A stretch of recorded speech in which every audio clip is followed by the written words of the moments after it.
Good afternoon, everyone. My name is Kay Jacobson. I'm a librarian with the Ramsey County Libraries, and it is my great pleasure to welcome you to this webinar, which is about the American Prairie. And it is brought to you today by Osher Lifelong Learning Institute and also the financial assistance of the Ramsey County Libraries.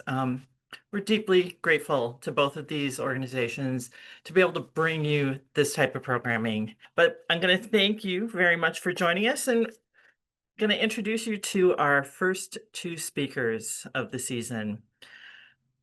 Josephine Marcotty is an award-winning science journalist and author, and during a 40-year career at the Star Tribune, she covered complex science-based topics, including transplant medicine, environmental science, agricultural pollution, and wildlife preservation. She's a graduate of the University of Michigan, and she lives with her husband, Tony Brown, in South Minneapolis. She's also an accomplished gardener who has eliminated conventional grass from both their front and backyards. Now, Dave, I might say your last name wrong. Is it Hage? Hag? Okay, I can't hear you guys because you're muted. Sorry, Hage, rhymes with hockey. Hage. Okay, I should have asked that beforehand, but for some reason it just slipped my mind. Yeah. So Dave Hage is also a journalist and author who has written about organized labor, poverty, agriculture, and the environment. As an editor at the Star Tribune, he oversaw projects that won a Pulitzer Prize, an Edward R. Murrow Award, and other national honors. He has written for the New York Times, the New Republic, and the American Prospect, and has written two previous books, one on the decline of unions and one on poverty and welfare reform. He's a graduate of Yale University, and he lives with his wife. I was reading ahead there, Therese Sexy. Sexy. I was closer on that one, in St. Paul, and does not have a green thumb. So without any further ado, I'm going to hand things over to Dave and Josephine. All right. Kay, thank you so much for the introduction and thank you for having us. We're just delighted to be here with this audience, this group of great folks today. Josephine and I are going to go to a slideshow in a minute and show some slides, photos, charts, and so on. But before we do that, we thought we would say just a word about how this book came to be. Josephine and I are old buddies. We've been colleagues at the Star Tribune for many, many years. In our last tour of duty there, Josephine, as you said, was the environment writer. I was her editor. And one day she came in with this amazing database, actually two databases. They were independent but parallel, which showed that we are now plowing up the continent's western grasslands at about 1 million acres a year for industrial agriculture. That's about as fast as we're destroying the Amazon rainforest.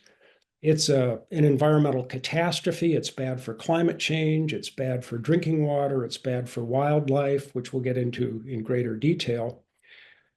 But sort of nobody's paying much attention. It certainly doesn't get the attention of the rainforest because mostly this is happening in remote places like western South Dakota and rural Wyoming and Montana, where tourists don't go and most folks don't go. Anyway, the series was terrific. It was a big hit with readers, and Josephine and I always wanted to go back and do more with it, take it deeper.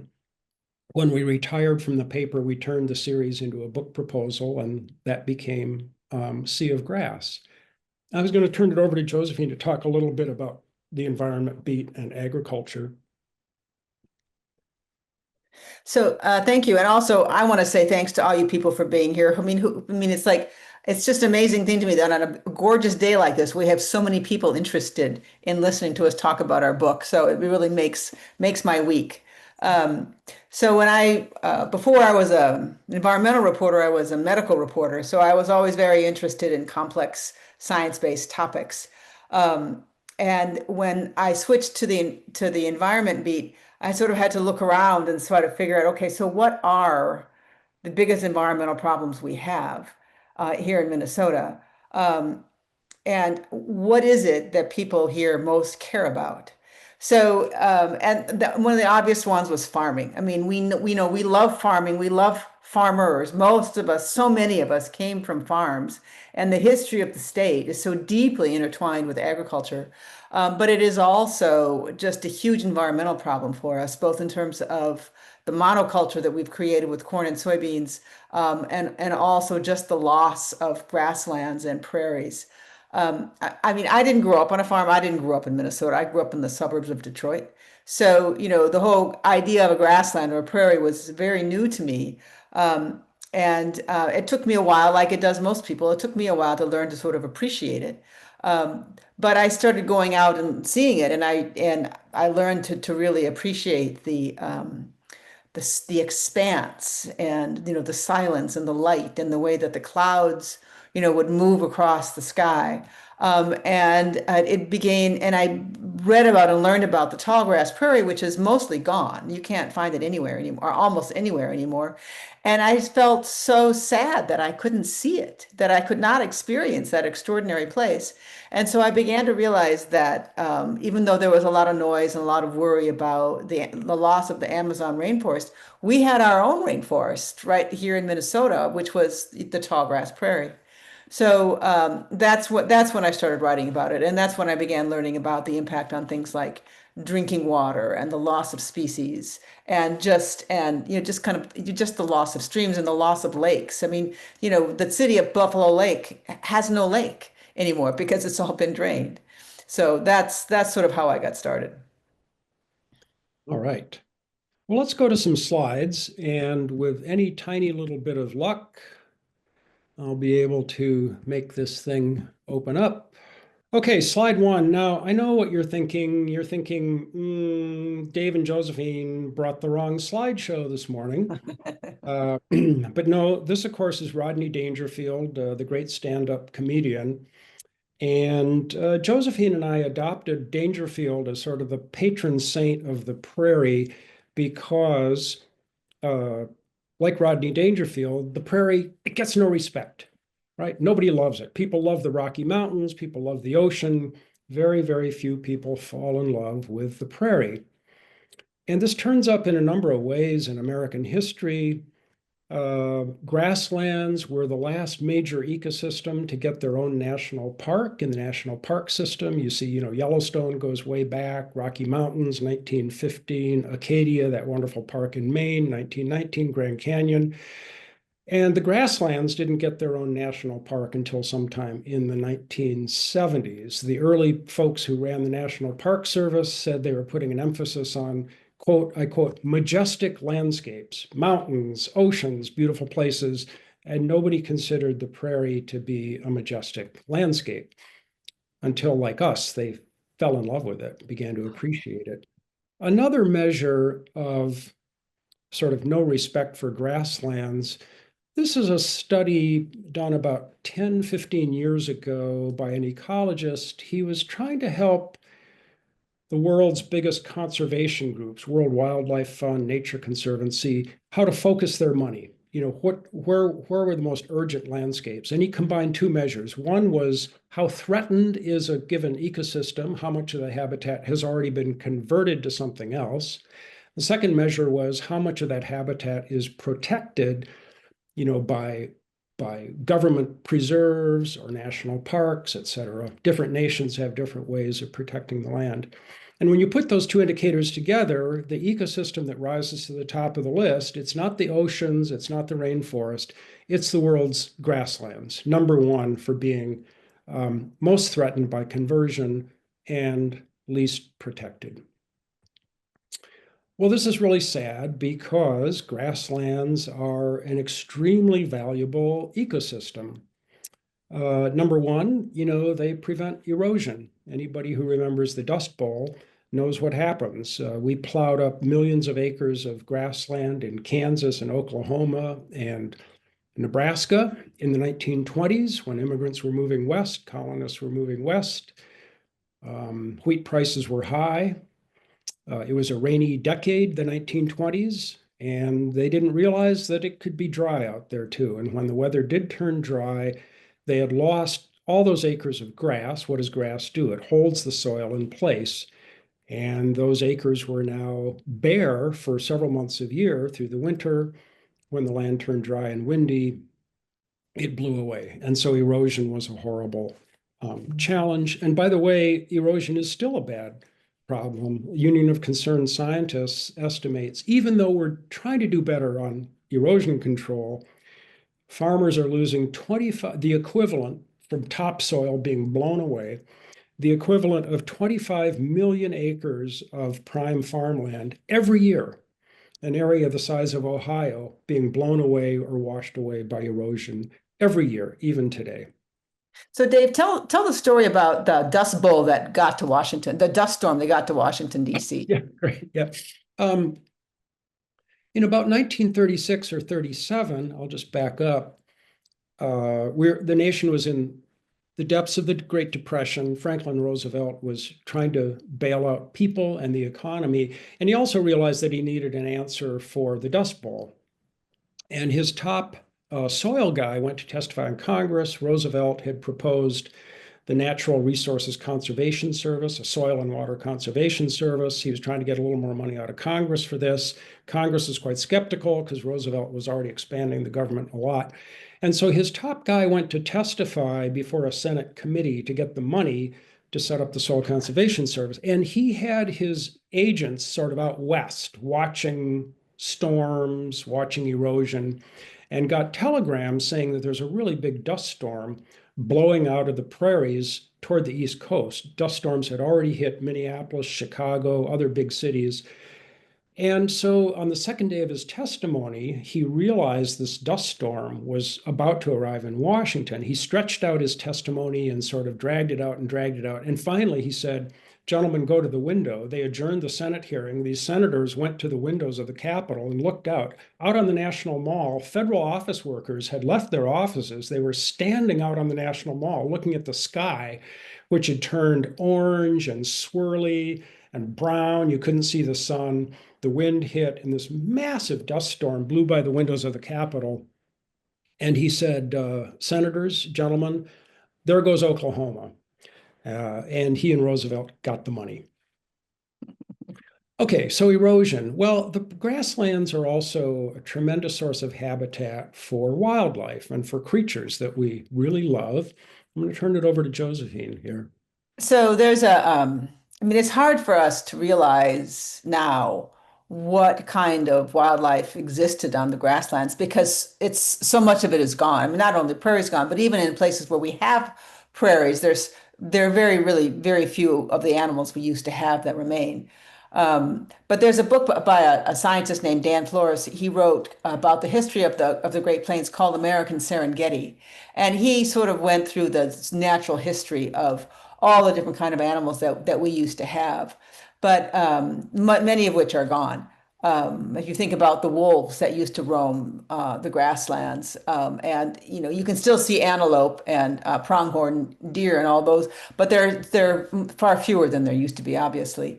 But probably the two of the most important species that we have left that are increasingly endangered by our loss of grasslands are the insects, which are so critical to our not just the natural systems, but our lives as well. And the the amount of food that the food that we eat is almost all of it has to be pollinated by insects, and not just monarchs, but the kind of bugs that you don't know and you don't recognize because we know so little about the insects that we have. But I mean, it's interesting to think about the idea that the scientist Wilson used to talk about, which is that without insects, the world collapses. And because the food system and for animals and our food system is so dependent on insects. And we are losing insects at a great rate. I mean, we have lost insects that we didn't even know we had because scientists fell to this problem pretty late. It's all part of what they call the sixth great extinction, which was also the name of another book by an environmental writer. But the prairies for us is one of the great places where insects can thrive. And when we lose the prairies, we also lose the insects. And then the other one is, of course, birds. I mean, I think the last study showed that the number of birds we're losing birds by the billions, and most of the birds that we're losing are grassland birds because they're losing their nesting sites around the prairie pothole regions and the rivers and the other places where there are grasslands. Okay. So in addition to wildlife and erosion, the grasslands of the Midwest are an extremely important source of flood control. If you think about the Mississippi River, the Missouri River, what do grasses do? Grasslands absorb water. Grasses have deep roots, which hold the soil in place. They tend to have spongy soil, which absorbs and holds excess water in a big rainstorm. When you plow up grasslands and plant row crops, you lose the earth's ability to be sort of spongy and hold that water. Scientists at the Union of Concerned Scientists estimate, if you think about these catastrophic floods that we've had on the Mississippi River and the Missouri River in the last 30 years or so, they calculate that those floods, which cost billions of dollars of damage, they estimate that those floods would have been 20% less severe if we had had just a little more grassland along either side of the Mississippi River and in the watershed of the Mississippi and Missouri rivers. So, hey Dave, can you just go back 1 second to that slide? So this is a photograph of the Bonnie Carré Spillway, which is just north of New Orleans. And this is a construction that was built by the Army Corps of Engineers in the early part of the 1900s, and is designed to release floodwaters to protect the city of New Orleans. And they initially believed that this was only going to be opened rarely, but it has been opened almost half a dozen times in the last 2 decades because of the size of floods that we're getting now, which is both a consequence of increased rainfall from climate change, but also because of the increased amount of water that's going into the river from tile drainage on our farm fields. And when they open this floodway, all that Mississippi water goes into the Lake Pontchartrain, which is a huge lake, sort of. It's a mix of salt water and fresh water. And then from there, it goes into the Gulf of Mexico and it flows east up the coast toward Alabama. And it has in 1 year, it destroyed the oyster beds off of the coast of Mississippi.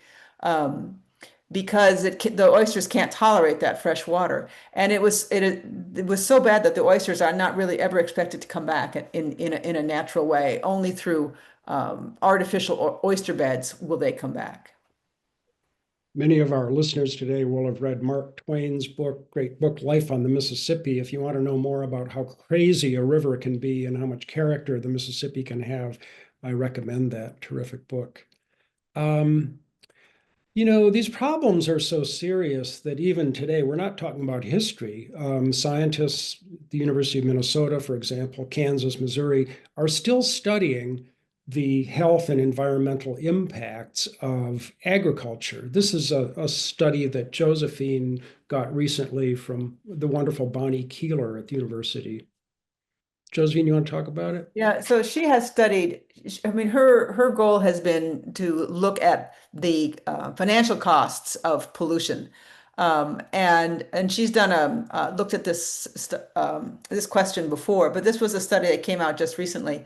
And they looked at 600 different public water systems in the state, and then compared that to the number of health conditions that are known to be linked to exposure to nitrate, which comes primarily from farm fertilizer. And a lot of those conditions are different kinds of cancers, but also the one that I have always found sort of so most heartbreaking are fetal anomalies that happen to pregnant women.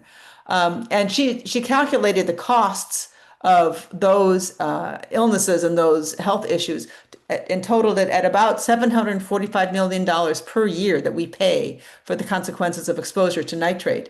And most of those impacts are for rural and poor communities. And because in rural communities is where we have most of the agriculture, and that is where most people are mostly exposed to higher concentrations of nitrate. And a 1 milligram increase can cost in nitrate can cost 4 million a year. A 5 milligram increase in concentration cost 80 million. And increasingly scientists are finding that those health impacts occur at concentrations that are below the national standard of 10 milligrams per liter of water. We'll talk a little bit more later about the city of Des Moines, which had an epic and extremely significant lawsuit over nitrate pollution in drinking water. That's a chapter in the book. But let's go on. And then finally, in environmental terms, grasslands are just an invaluable carbon sink. When you think about photosynthesis, what do grasses do? They inhale carbon dioxide and they exhale oxygen. They pull carbon dioxide out of the atmosphere because grasses are thousands and thousands of years old. They've been doing this for thousands and thousands of years.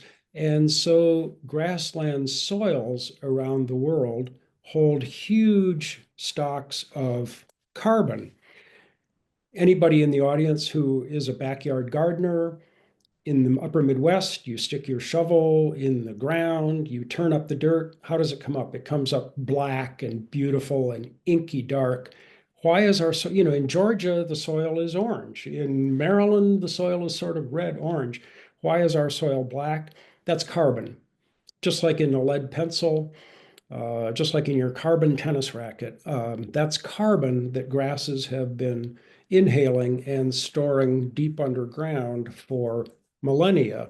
It's estimated that the world's grassland soils all over the planet hold 1/3 of the planet's total carbon stocks. So in the soil, grassland soils hold more carbon than the rainforest. They hold more carbon than the atmosphere itself. And of course, when you plow open grasslands, all that carbon that's been locked in roots and soil particles deep underground, that carbon is released into the air. And a great friend of ours, Tyler Lark at the University of Wisconsin, great researcher. He helped us out so much, has done brilliant work. He estimates that the current rate of plowing grasslands, as we document in the book, the current rate of plowing grasslands is the climate change equivalent of adding 11 million cars to the nation's highways every year. So we're just releasing gigantic amounts of carbon.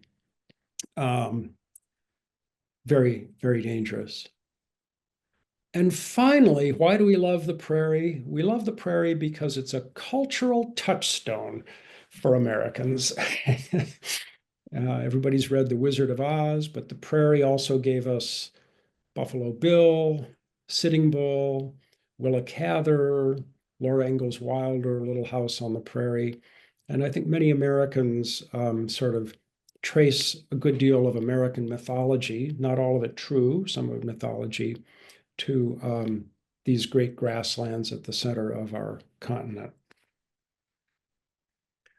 Let's back up just a little bit and talk about the natural history of grasslands and how the prairie was formed over millennia, going back thousands of years. Josephine? So, but sometime like 60 to 80 million years ago, we didn't have a prairie. We had a sea covering the center part of the continent.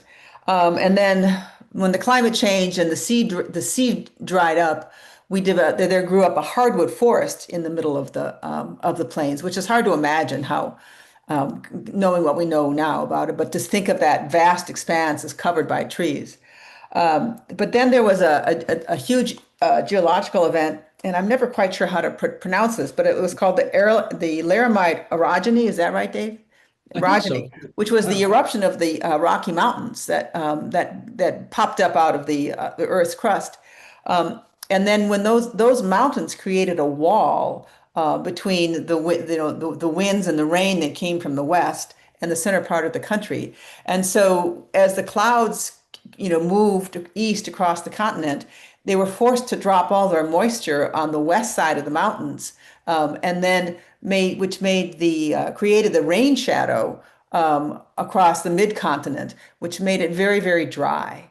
And so it was only that dryness that chased away the trees and created an environment where grasses were very happy because the grasses they could lay low during cold weather. They could bend with the wind. They shot their roots down so deep into the soil, like many of the known prairie plants we know will have roots that are 10 or 15 feet deep. And so much of their body is contained below ground where they're protected. The grasses are designed to withstand wind and heat by their shape. So here you can see these are common prairie plants. You may not be able to read them, but like there's coneflower and cup plant, and you can see how deep their roots go. And these are the only plants almost like this. I mean, trees will most of the time have their roots extend across the surface of the soil in order to absorb water, but prairie plants send their roots down, which is one of the reasons why prairies have such enormously rich soil. Is because those roots have developed and died over years and years and years and years and created this deep bed of organic matter. And it's very common for grasslands everywhere to have this sort of deep soil, which makes one of the reasons that makes grasslands so precious. Righto. Just another word on grass, and we learned so much, this amazing adaptation of plants to this harsh climate where nothing else could grow. You'll know that most grasses, most prairie grasses, they have skinny little stems, so they don't have a lot of surface area to lose moisture for evaporation. Grass stems and leaves often have serration or tiny little hairs, which also serve to protect any moisture that the plant has. And then again, these deep roots, so that when some of the natural disruptions that are common on grasslands all over the world come along, such as prairie fires, wildfires, grasses can survive. 2/3 of their biomass is below ground. The tops can burn off, and then the plant, as many gardeners will know with perennials, the plant can spring to life again from that incredible root system. Something else that we learned, I will confess, I became a little bit obsessive about soil, prairie soil. I was never much of a gardener. But as Josephine said, because these roots are so deep and so rich, and prairie plants tend to slough off a good deal of the carbohydrates that they're creating through photosynthesis. They go down through the roots, they go into the soil, and they serve as a kind of carbohydrate banquet for literally billions of tiny creatures, microscopic creatures that live in the prairie soil. Jo Handelsman, she's a wonderful professor at the University of Wisconsin. She says that 1 tablespoon of prairie soil holds more organisms than the human population on Earth. 1 tablespoon, 3 billion microorganisms. A cubic meter of prairie soil, something about the size of your kitchen oven, can hold 1,000 earthworms, 60,000 mites, and 1,000,000 nematodes, tiny little worms. So it is a living ecosystem beneath our feet. Professor Handelsman says it's the most complex habitat on Earth, prairie turf. So Dave, and before you go, so if you guys can see on the very far left of that chart, you can see a little dark stripe next to the scale on the left side. That's Kentucky bluegrass. So you can see the difference between the kind of roots we have on our lawns and the kind of roots you get from prairie plants. I mean, that to me is like tells you a lot about the urban landscape. Yep. Okay. Exquisite adaptation part 2. And of course, the creatures that lived on the prairie had to adapt to this climate as well. And here I'm showing you one of our favorite animals. Josephine and I sort of fell in love with bison. Don't get too in love with them. Don't go near them. Just an amazing example of an animal that has adapted to very hot summers and very cold winters. Bison have the second thickest, most dense fur of any animal on Earth. I can never remember the first, but I think it's a yak in the Himalayas. They have two coats of fur, this dense furry layer next to their skin, and then sort of another layer of tall, thin hairs on their back. You can see a buffalo, they're often called buffalo. Bison is the correct word, but people use different words. You can see a buffalo standing in a heavy blizzard, and the snow will pile up 4, 5, 6 inches on the animal's back without melting. The animal is 98 degrees inside, but that fur insulation is so excellent that snow won't melt on the back of a buffalo. Bison also in heavy blizzards, they're not afraid of cold weather. A bison herd, they will turn their faces into the blizzard and walk through it. So in effect, they get through the blizzard faster. Whereas cattle, there have been massive die-offs of cattle over the years out on the prairie because cattle tend to do the opposite. They turn away from the storm, they walk in the direction of the storm, and they often get stuck up against fences and freeze to death, very sad, which bison, as a rule, don't do. So the other thing about bison, they are what biologists would describe as a keystone species on the prairie, which means that they are critical to the success of other species. So for example, bison, well, if you've ever been out to the western grasslands to see bison in Yellowstone or someplace else, you will see that they lay on the ground and they roll around like, like my dog does in the backyard. But they roll around and they kick up this huge cloud of dust and they create these wallows, which are these indentations in the prairie. And you can go through, you can drive through South Dakota where there are bison herds, and you can see, these are just like pockmarked like Swiss cheese across the landscape. And what happens then is that when it rains, those potholes collect water, and then each little pothole will have a unique ecosystem of insects and bacteria and birds and plants that are attracted to that little wet spot on the prairie. And so they sort of, just by that wallowing, they create a whole different ecosystem for hundreds of different species across the prairie. They do the same thing with the way they graze. I mean, they'll graze the grass down to the ground, and all of a sudden you get a whole different collection of birds and insects that prefer short grass.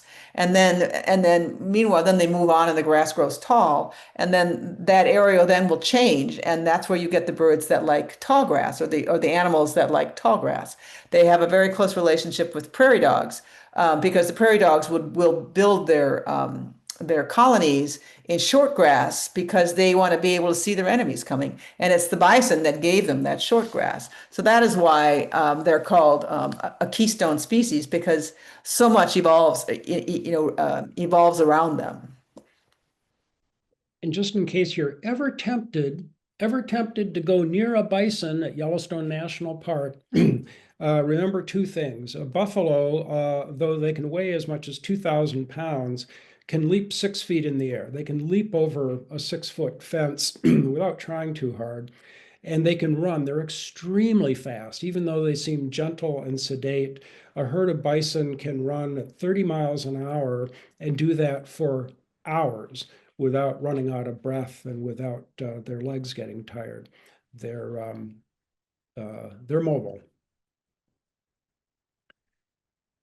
So for many decades, when Europeans first came, something I'd like to read you all. When Europeans first came upon the grasslands, they'd never seen anything like it. There was nothing like it in Europe, no expanse this big. It's why they eventually called it the Sea of Grass, because the only thing in the experience of Europeans this big was the ocean.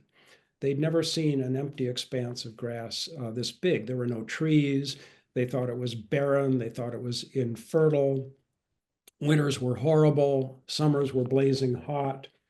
And the great Spanish explorer, I'll use that word, Coronado, in the 17th century, wrote a note home back to the royal family saying, "It would be impossible to establish a settlement here, for besides being remote from both oceans, the country is so cold that apparently the winter could not possibly be spent here. There's no wood, no clothes, or anything to protect the men except the skins which the native people wear. So for decades, white people coming from Europe were intimidated and repelled by the desert. Early maps of the United States around the middle of the 19th century, they would show the East Coast and settlements, they would show the West Coast, and then literally you'd see the words the American desert written across the middle of the continent, because until the early 1800s, people thought it would just, European people, white people, thought it would just be impossible for anyone to live there. But before long, we figured out a way to take advantage of the prairie. We have a chapter in the book about John Deere's plow. I won't go into a lot of detail, but it was an amazing breakthrough of plowing technology. Those prairie grasses are very tough, very thick. The soil is very dense and muddy. It confounded farmers from New England and Pennsylvania with plows that didn't work. John Deere's great invention is a plow with a plowshare, the cutting blade made of polished steel, which could shed that rich soil and cut through the prairie roots. And he introduced this plow around, what, 1850, Josephine, or so. And within a decade, he was selling 1,000 every year, and another decade, he was selling 10,000 of these plows a year. And they enabled these colonial settlers to completely transform the eastern prairie, places like Illinois, Indiana, Iowa. Millions of acres were plowed up thanks to equipment like this. But it wasn't just the plow. They also discovered, well, I'll let Josephine talk about this. Oh, this was um, so before Europeans arrived, the prairies weren't just dry.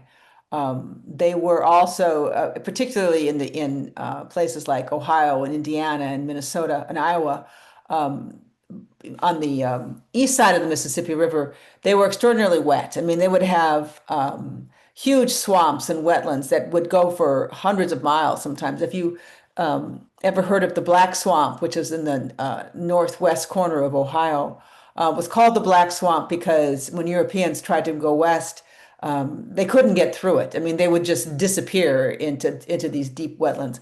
Native Americans had adapted to wetlands and to big wet areas like them and to shallow lakes. If you think about the wild rice areas of Minnesota, they built canoes and other watercraft that enabled them to use these wetlands and rivers as highways. Whereas when Europeans came, they were just terrified of these wetlands because they saw them as a source of disease. And they were, this is where the mosquitoes were. And the mosquitoes, of course, transmitted diseases like malaria. And it wasn't until much, much later that scientists recognized that the mosquitoes were the source, but they knew that when people went into these wetlands, they would sometimes get sick afterwards. So they were horrified by these wetlands, the Europeans were. And all of the agriculture that began with the John Deere plow was always around the edges of these swamps. But eventually they started to figure out to try to find ways to drain them and to dig ditches and canals to take the water off the land. But it didn't really work, because if you dig a ditch, what happens, of course, is that it just fills with dirt. And then you have to start the whole thing all over again. But initially, they actually tried to do things like pull huge plows or digging implements to the ground. They would use like 300 head of cattle to try to dig a ditch. But eventually, in the early 1800s, there was a man in New York who decided to drain his cropland in the middle of New York. And he was from Scotland, and he knew that there were people in Europe who had used clay tiles to drain the land. And he was the first to introduce what we now know as, we still call it tile drainage, which is what the farmers today use. He was the first to lay tile under his fields to pull the water away from the roots of his crops. And he had a huge increase in his productivity for corn. And then he spread the word, they spread the word through all of the farm journals that were huge, that were very important at the time, and a key source of information for farmers on how to adapt to this new landscape. And over time, both ditching and tile drainage expanded across the Midwest. They began building tile drainage factory or tile manufacturing factories across the Midwest. Um, and over, gradually we lost more and more wetlands. So to the point where finally in the 1980s they had to pass a law to say, to try to protect the remaining wetlands that we have in this country because they are incredibly important for water storage and for wildlife. But this used to be a wet land. I mean, particularly the Midwest part, and now it's underlain by this incredible hydrological system that most people don't even know is there to take the water off the land and into the Mississippi.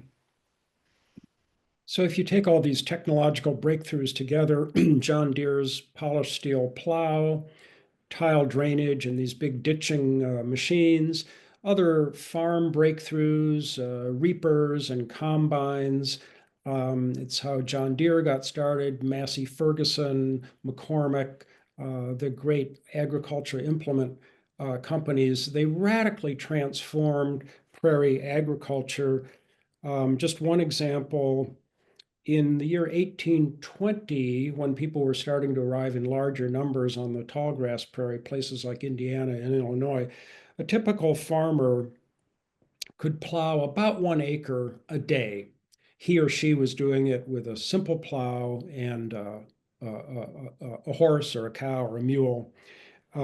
50 years later, that same farmer could plow 20 acres a day. And the typical farm grew from 100 acres to maybe 300 or 400 acres. Pretty soon, farmers were producing more than they could consume themselves. They started out as subsistence farmers with wheat, corn, a little pork. Pretty soon, farmers' productivity had risen so much that they were producing for the marketplace. And now, as we know, today's farmers are caught in this international web of the grain and commodities trade. The result, again, of all the technology, these breakthroughs, is that farmers were able to completely transform what had been the tallgrass prairie. In less than a century, colonial settler farmers plowed up 300 million acres, 1/6 of the continental United States.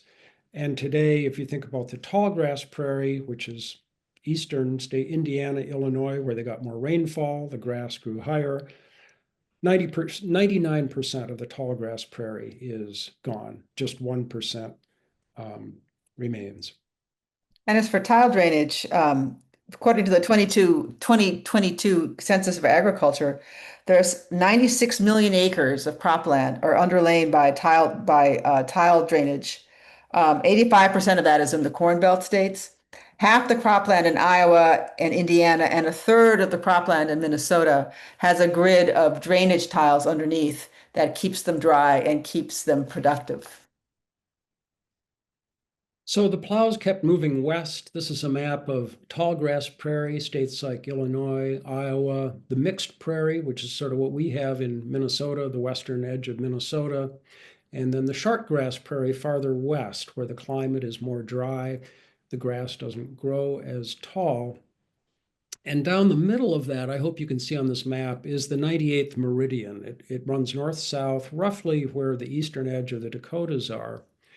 And I'm oversimplifying a bit, but essentially the plows stopped at the 98th meridian around 1900.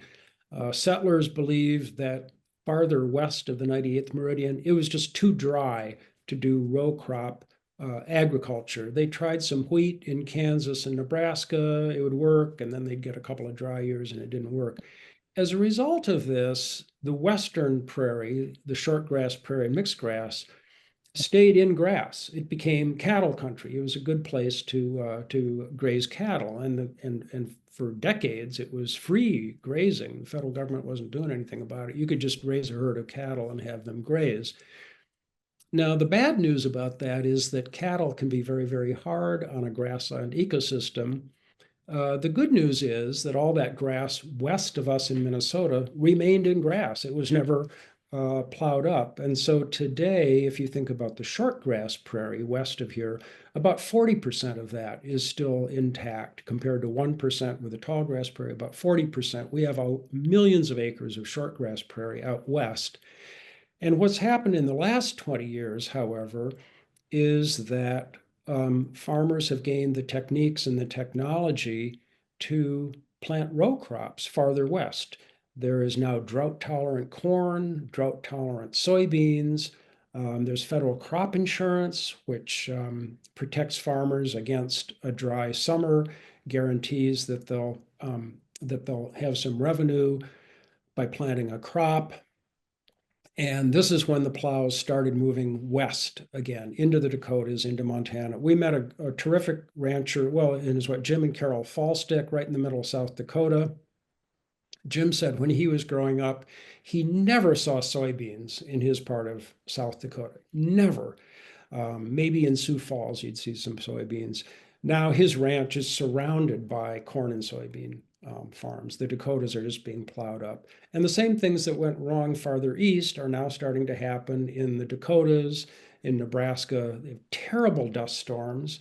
There were traffic accidents 2 summers ago because of terrible dust storms. The rivers are polluted. Hundreds of miles of streams and rivers in the Dakotas are now polluted with agricultural chemicals, and many of those wildlife species are now endangered because we're plowing up the remaining grasses. So one of the things that I don't know if you're going to get into this at a later date, but one of the things that drives this is the ethanol mandate. The ethanol mandate increased demand for corn, which of course increased the price of corn, and that mostly happened, I think, in the early 2000 or starting around 2005, 2007. But since the ethanol mandates came in, which is the federal law which requires gasoline producers to add ethanol, corn-based ethanol to their supplies, the price of corn has never dropped below $4 a bushel. And there's been a lot of research showing that ethanol is driving much of the conversion of our grasslands to cropland. And we'd be happy to talk more about ethanol in the Q&A if folks have questions about that. Well, up until now, I'm afraid this has been a rather gloomy and unsettling conversation about this wonderful ecosystem that we're losing.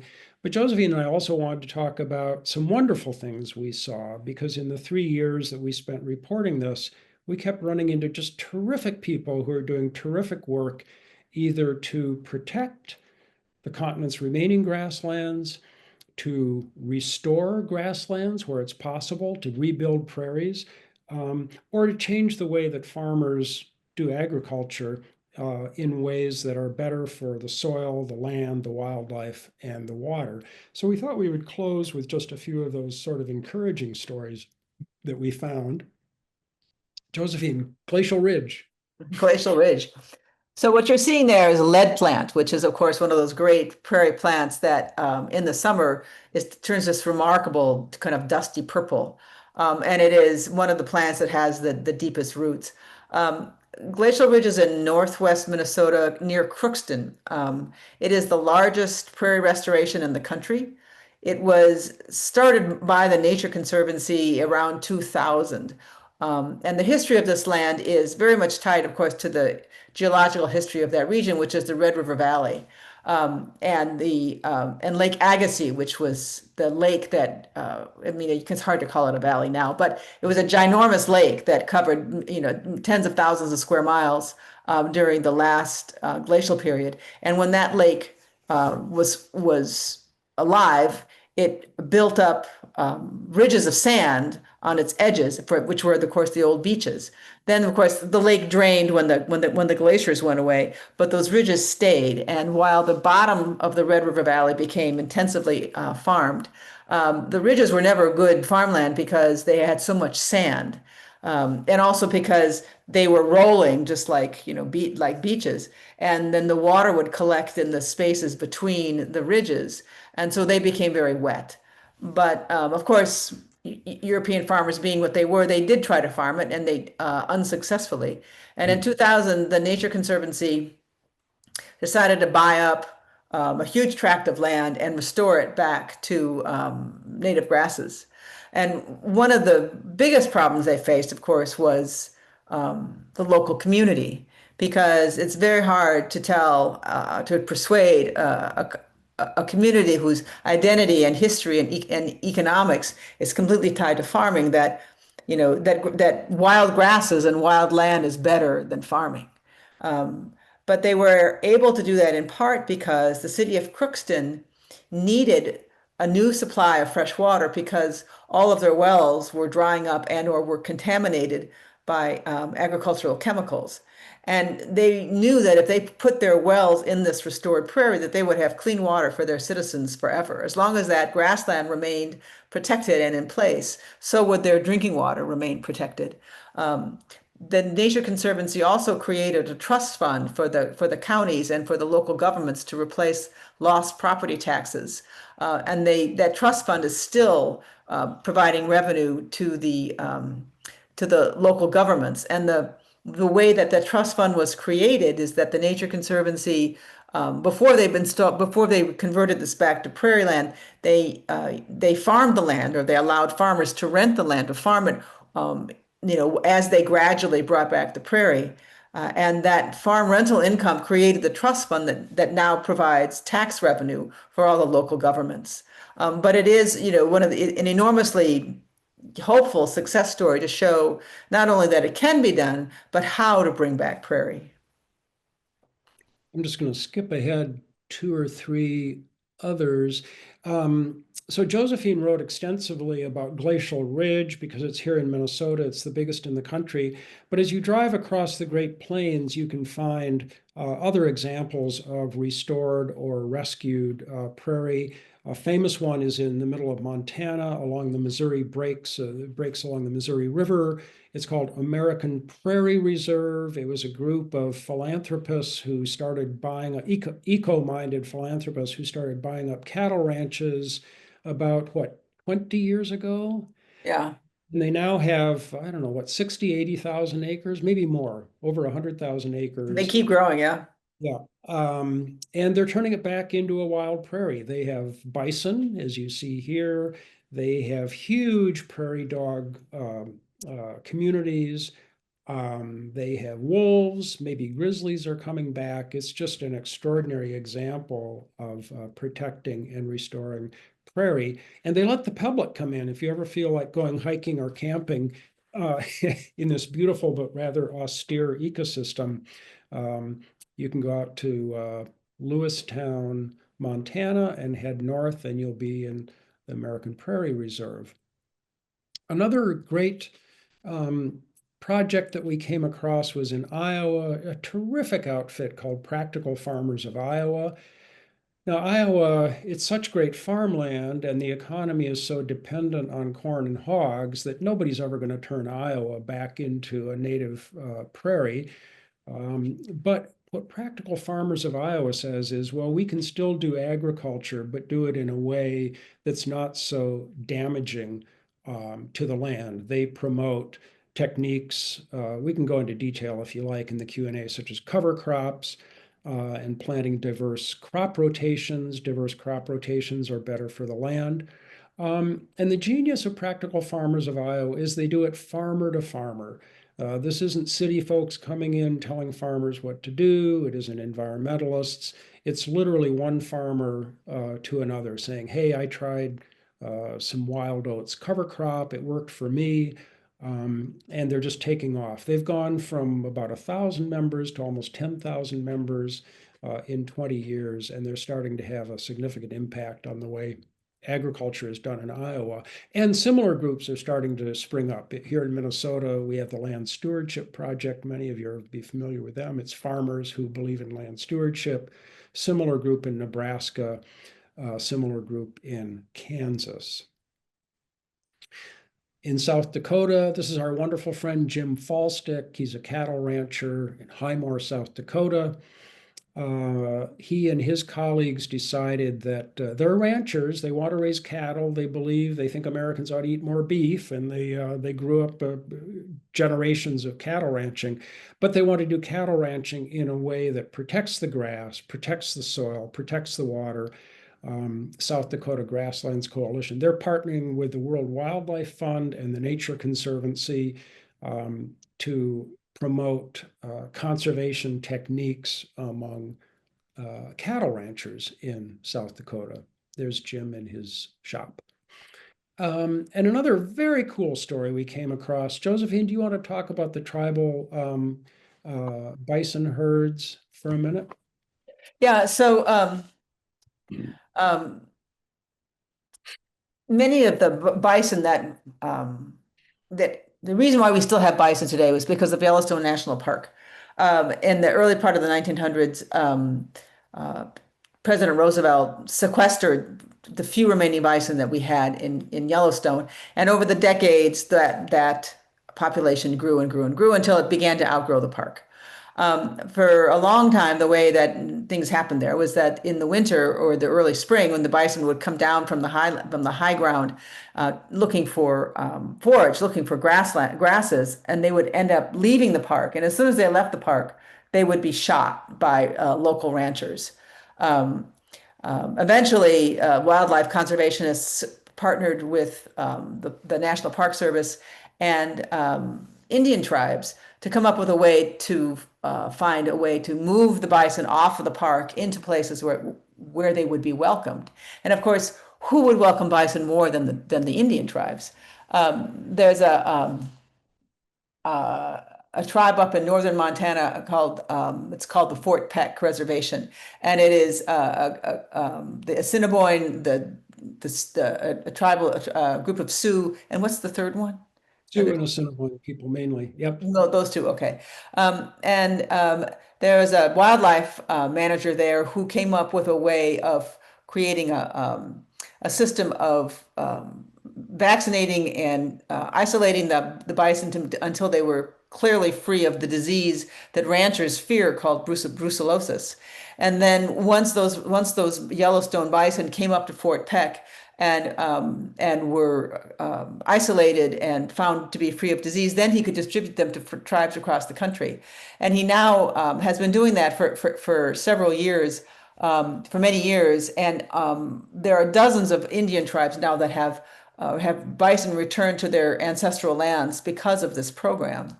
And they are becoming leaders in raising bison and in both and returning them to the West and using them as a way as an economic engine and as a source of food for their own people. And it's sort of one of those extraordinary stories, sort of historical justice stories where both the bison and the tribes are restoring each other in a way that we never could have predicted before. Josephine took this photo outside Browning, Montana, which is right on the edge of the Blackfeet Reservation. We were invited out there 4 or 5 years ago, summer, for a treaty signing ceremony. About 11 tribes, nations got together to sign a treaty pledging to bring bison back to their reservation land. It was the first treaty signing ceremony of Plains tribes in 100 years. And it's just such an encouraging, wonderful story. At Fort Peck, which Josephine was just talking about, every graduating high school student from the reservation high schools, every graduating high school student gets to go on a bison hunt with tribal elders. They see how their ancestors hunted bison, the religious rituals and the food rituals that they did. So we find reason for hope. In closing, close with one, as I said, Josephine and I kind of fell in love with the prairie. We couldn't stop taking these gorgeous photographs. And we took this one in the middle of South Dakota. Beautiful, beautiful landscape. And the question we have, metaphorically, is grasslands are endangered. There are all these encouraging projects and efforts to protect the remaining prairie. And so our question to the audience is this sunrise on the prairie, or is this the sunset of the American prairie? Okay, I think we'll conclude it there and turn it over to Q&A or whatever you like to do. Okay. One thing I'm just noticing with your sunset picture there is that clump of trees, and it makes Yeah, me think back to when they were trying to get people to move west, and you could get 160 acres, but you had to plant trees. that's right. And you had to plant 40 acres of trees, I think it was to start, and then they eventually reduced it down to 10.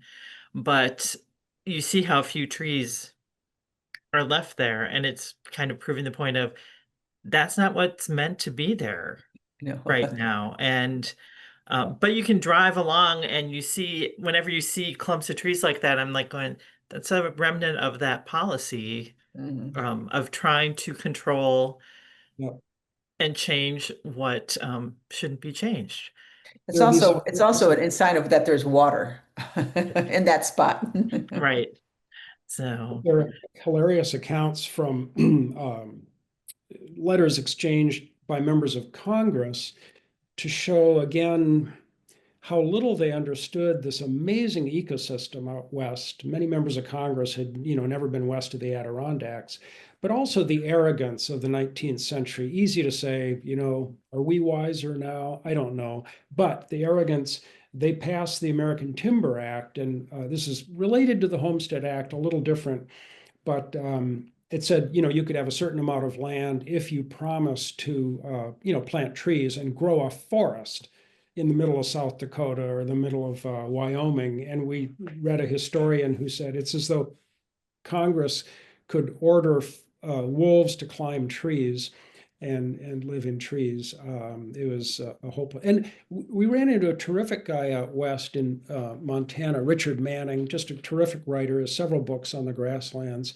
And he pointed out that in many places, those windbreaks are now dying. They were a great idea under Roosevelt soil conservation, plant windbreaks, protect the soil. He pointed out many of those are dying now. And he said it's the same thing. Trees don't belong here. You can't fight nature. And even though it was a good idea, a lot of the windbreaks have survived. They're gorgeous. It doesn't mean that they will survive in that harsh climate. mhm. Yeah, which was one of the questions that we had, which was, do they windbreaks planted during Yeah. the Depression, do they damage or help?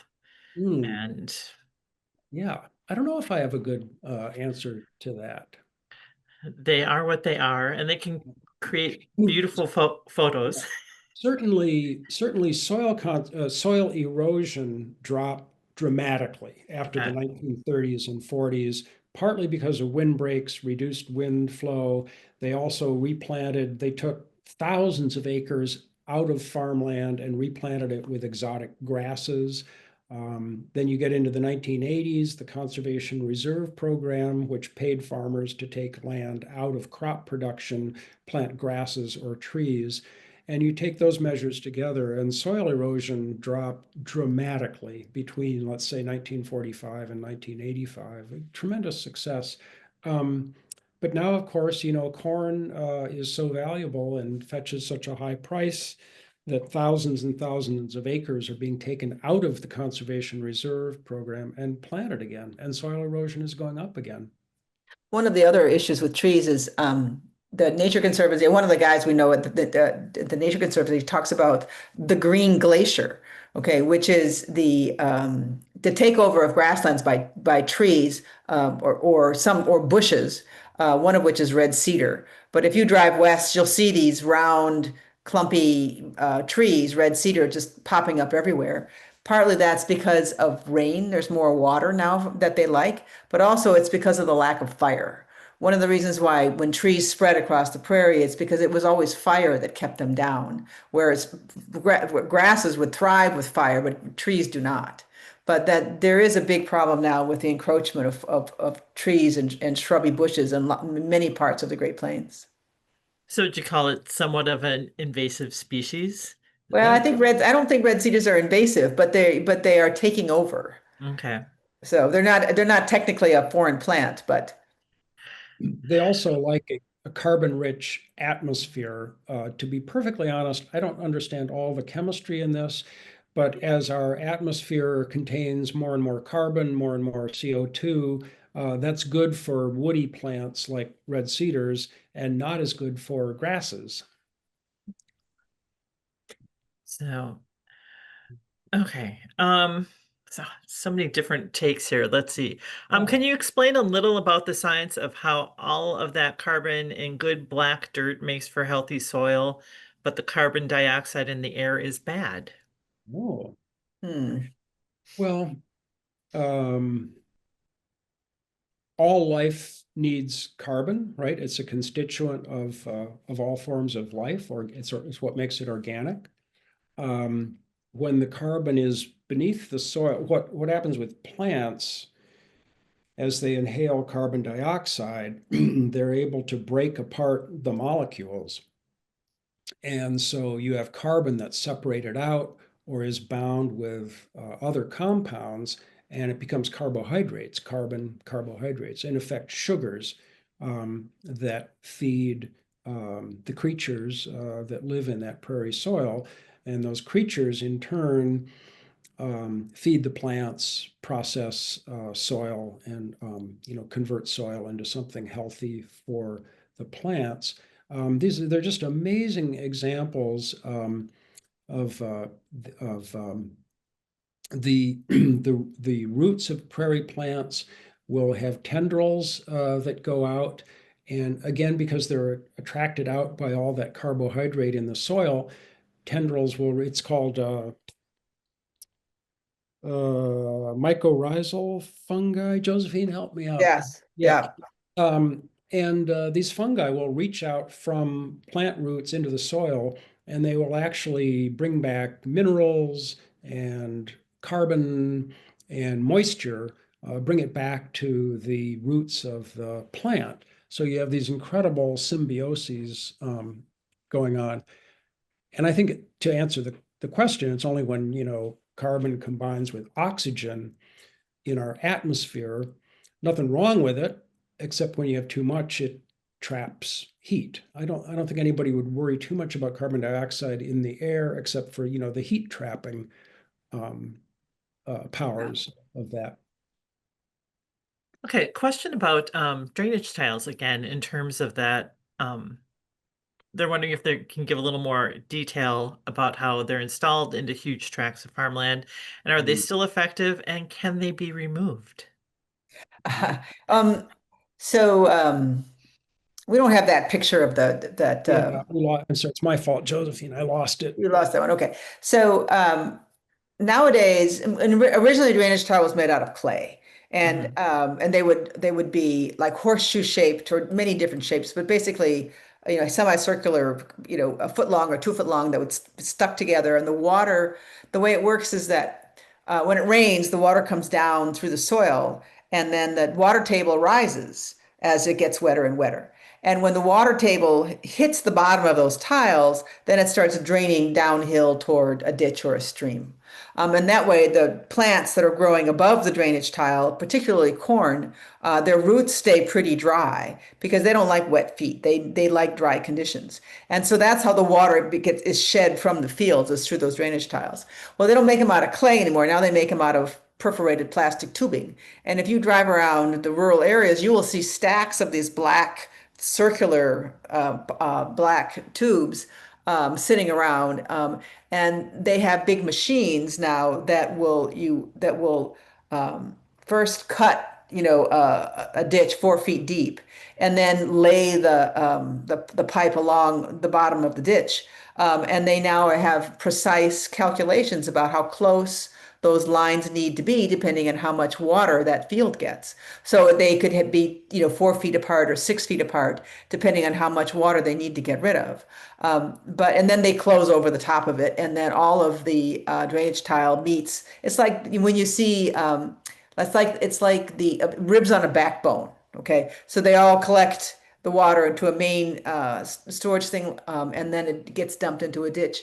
And if you look when you're driving through rural areas and you see these big, massive ditches, you will see corrugated tubes, steel tubes coming out the sides. And that's where all the drainage water comes out. And of course, it collects all the nitrogen and all the fertilizer and all the other chemicals that farmers use that is dissolved in water. And all of those go with the water into the nearby river or the stream, and ultimately the Mississippi River and the Gulf of Mexico, which is why we have the dead zone. Okay. Um, is planet Earth losing more carbon sink via rainforest loss or grassland loss? And I'm gonna guess grassland, but I'm going to budget and say, about the same. okay. We're losing grasslands in North America about as fast as the Amazon rainforest. There are other rainforests around the world, Indonesia and other places. But suffice it to say that they're both bad. They're both destructive. We need those carbon sinks. Tyler Lark, the guy we cited a minute ago at the University of Wisconsin, estimates that if we think about climate change globally, if we think about the Paris Accords, the United States could meet 20% of he estimated 20% of its promises, its pledge under the Paris Accords, 20% just by stopping the plows, just by leaving our remaining grasslands and marshes and wetlands in place. If we could just leave them in place, they absorb so much carbon that it would be an important step in addressing climate change. And there are debates about, wood, forest versus grass as carbon sinks.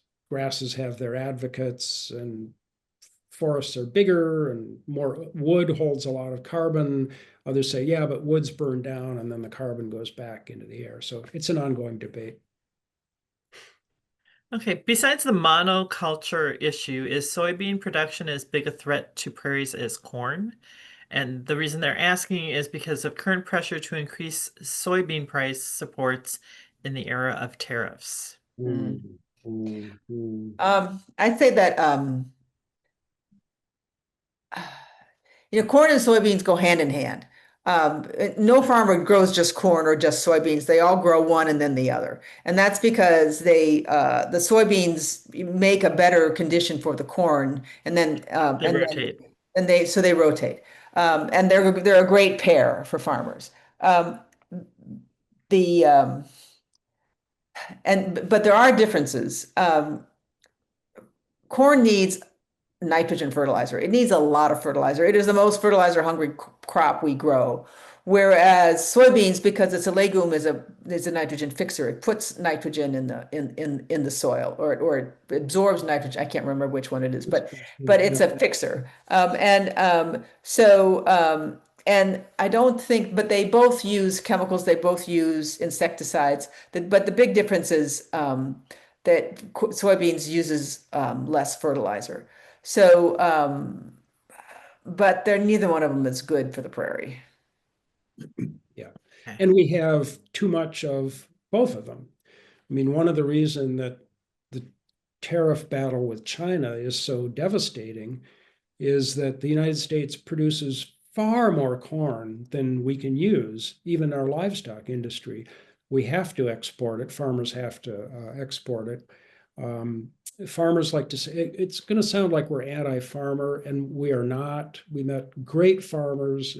My wife grew up on a farm. My brothers-in-law are farmers. We're not anti-farmer, but they're caught up in this system that they can't really get out of, and they can't really escape. The farm lobby likes to say, we feed the world. Well, yes, except that 40% of the US corn crop goes into ethanol. And ethanol was basically invented to use up more corn.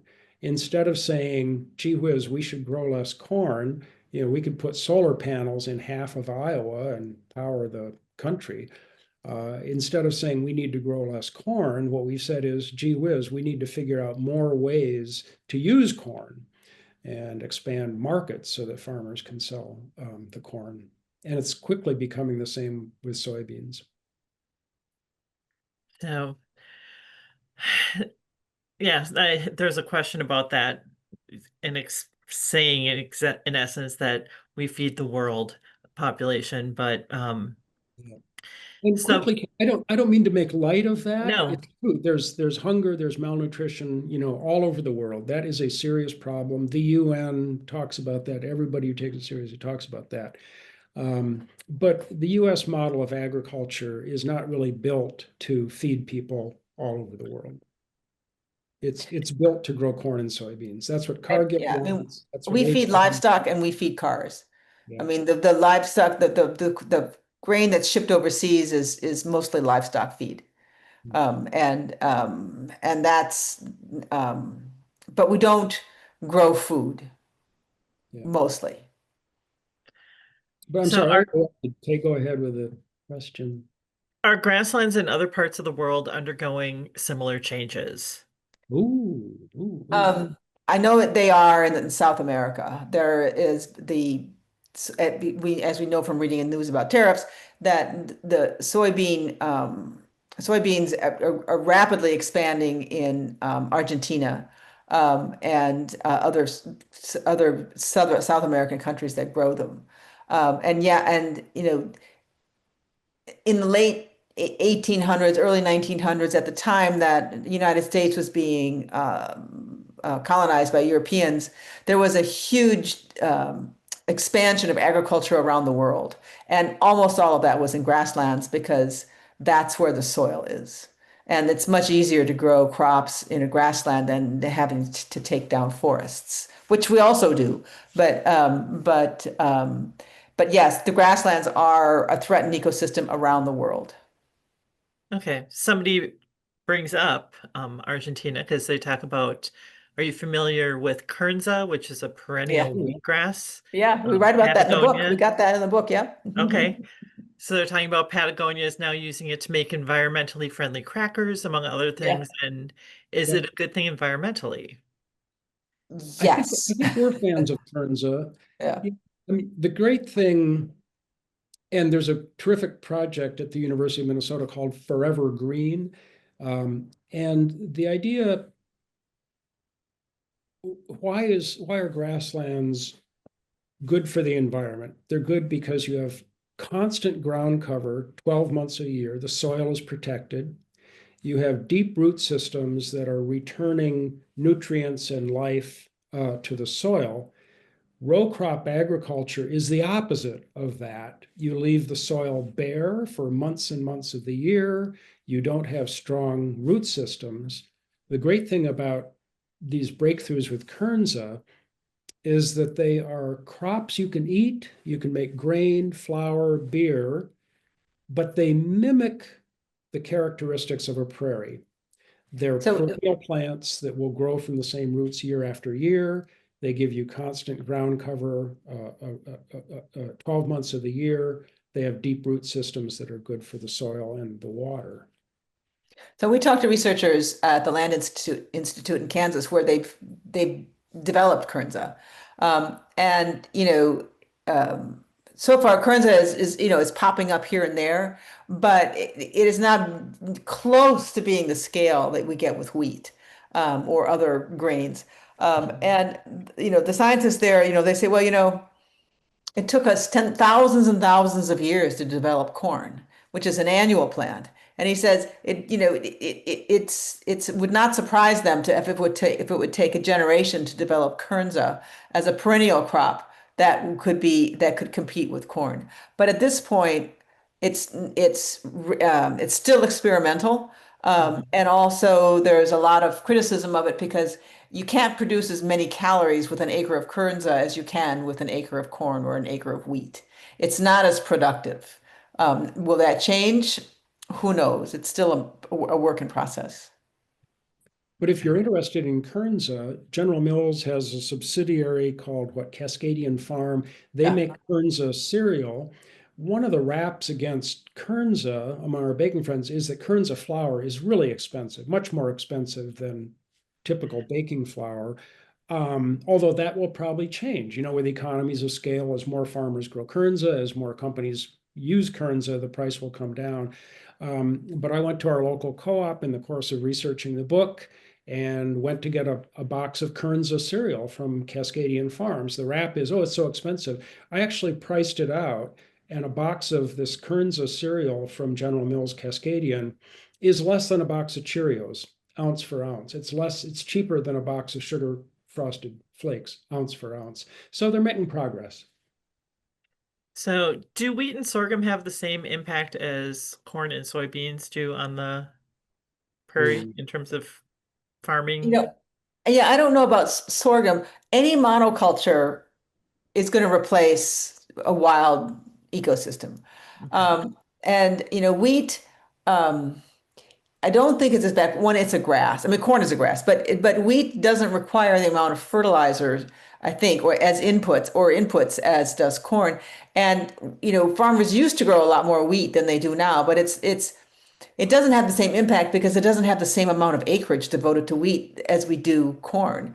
And wheat can really only be grown, I think, in a smaller area. It's not good in wet, I don't think, wet areas, which is why you find it out west.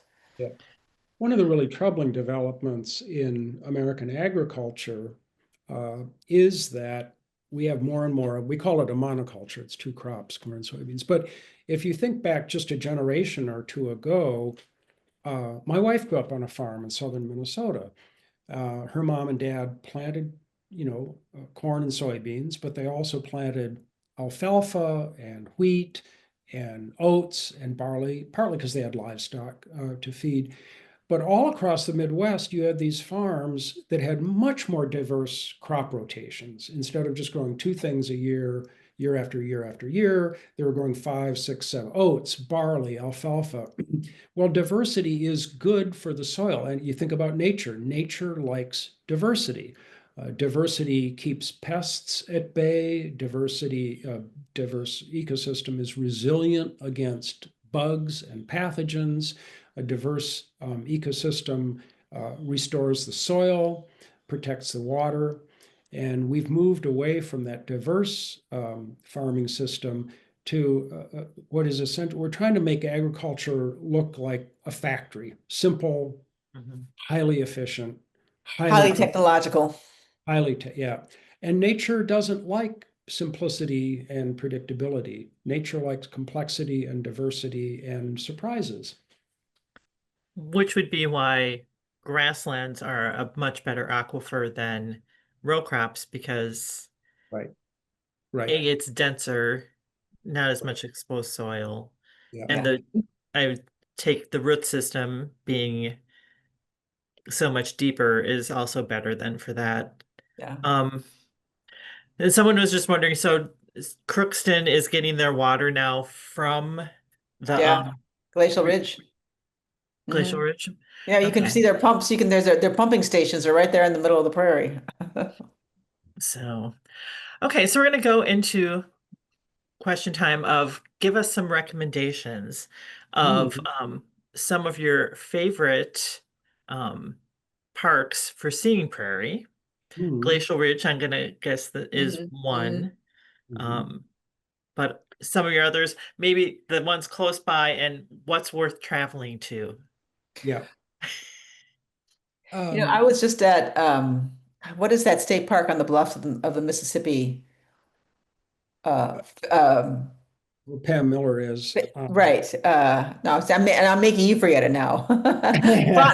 Frontenac State Park. Yeah. Frontenac State Park. All right. So there are some, and I haven't had, it's like we went down there to give a talk for our book, and I had never been there before, or had never been to the prairie part of it. But they have some gorgeous prairies down there and some lovely trails mowed through, so you can walk through there, and then you can go up and look at the bluffs on the Mississippi, which is also lovely. Um, you know, um, Teddy Roosevelt National Park Yeah. is stunning, and you can see bison there, and you can see, antelope and pronghorn deer. Um, American Prairie is austere, but it's just but it's lovely. We were even there in winter. It's lovely. Um, what are some of the other places? Can people see Fort Peck? Can they go up there? I think they could, well, Robbie is trying to develop some bison tourism and Yeah. bison hunting tourism. So potentially for somebody who's really ambitious, the largest single patch of protected original virgin tallgrass prairie is in Kansas and Oklahoma, the Flint Hills region. Many folks will be familiar with that region of Flint Hills. And it's called the Flint Hills because the bedrock was so close to the surface that you couldn't plow it. Farmers realized their plow would hit rock. And so farmers sort of skirted the Flint Hills in the 19th century as they were moving west. They couldn't plow it. And as a result, that's the biggest expanse of protected tallgrass prairie in the country. And it's now a national preserve. We spent a long time there visiting, great interviews, and the politics were interesting. At the time it was created, Kansas was pretty conservative, a lot of anti-government sentiment. And so as a political diplomatic matter, they couldn't call it a national park. It would be, the U.S. National Tallgrass Prairie Park. But local folks thought, oh, this is the federal government interfering. This is the federal government taking over our place. So they had to call it the Tallgrass National Preserve. It's run by the Park Service, it's owned by the federal government and managed by the Nature Conservancy, but they couldn't call it a national park. But that's it's not great for tourism. There are just small towns nearby with some motels and so on, but it's beautiful. And you see hawks and wolves and coyotes and meadowlarks and bobolinks and everything. It's a beautiful landscape. There's another one in Minnesota called Touch the Sky Prairie. And that was essentially created with the vision of a photographer named Jim Brandenburg, who was a great prairie photographer.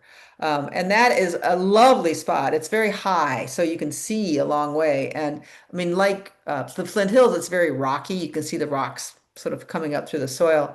But what makes it really interesting is that you can really see what happened to the country, because you're standing on this rise and you have great views all around of the sky and the clouds, and you can see the weather coming.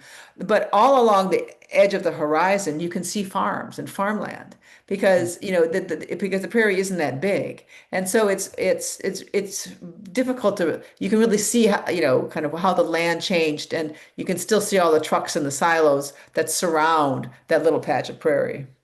Josephine, where is that? Touch the Sky? Oh, you would ask me that. I can't remember. I just know it's west. It's west of Minnesota? here. Western Minnesota? Yeah. Okay. We only have a couple minutes left, so I'm going to ask for something practical that we could do in our own backyards or front yards, per se, which would be what are some good things to plant versus Kentucky bluegrass or any kind of grass like that? What are good things for ground cover that, Josephine, you have in your yard? Well, I moved, and so my yard is no longer the same. Now I have a lot of grass, and I have to figure out how to get rid of the grass that we have. Um, you know, um, any native, I mean, it depends on whether, of course, whether you have sun or shade or wet or not wet. But first of all, put in a rain garden to collect the water from your roof and your driveway, to keep the water off the streets and keep the polluted water out of our own local streams. Um, and then plant native plants. I mean, it doesn't have to be grass, but there are some beautiful native grasses. And in the shade, there's something called Pennsylvania sedge, which is a clump forming grass, which is quite lovely. And then there are, any kind of native wildflower. You can do violets, you can do, um, oh, now I'm blanking on it. There's another really lovely plant called bloodroot, which is a forest plant, which is these big, hand-shaped leaves and these white flowers that pop up early in the spring.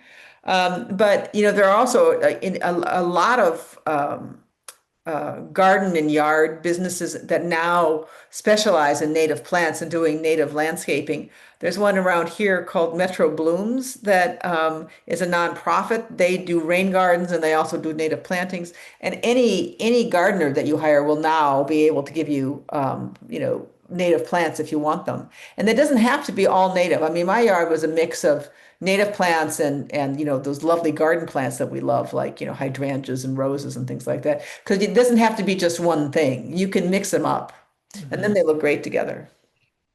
So, well, it is now 2 o'clock, and people thanking you right and left for the presentation, and um, lots of recommendations from people about like look at, visit the state park, Minnesota State Park website, visit Yeah. our national park Yeah, um, yeah, yeah, website and find out about um, not just national parks, but historic sites, national monuments, those kinds of things. yeah, Because they'll have things like that. And um, yeah, there's just so many things. Visit Nature Conservancy, visit Mhm. AmericanPrairie.org, visit um, a lot of websites that are working towards preserving, just even put in yeah. preserving that. I'm sure you have recommendations, possibly in your book, on. I'm trying to think. I'm like, going, did you guys sit there and go, these are the best sites? But yeah, it's just take the time to explore more, take Yeah. Mhm. time to do that. Pick up their book if you haven't read it yet, Sea of Sea Grass, of Grass. and local bookstores and also local libraries, many places you can find it. So, once again, thank you, everyone. Join us next week when we will be talking about mapping prejudice, the looking at land covenants and getting rid of those off of titles and things, and why that's still important to do. So, once again, everyone, have a great day. It's been a great time, and thank you all. Thank you Thank you, all. Kay. Thank you It's so been a real much. pleasure. Thank you.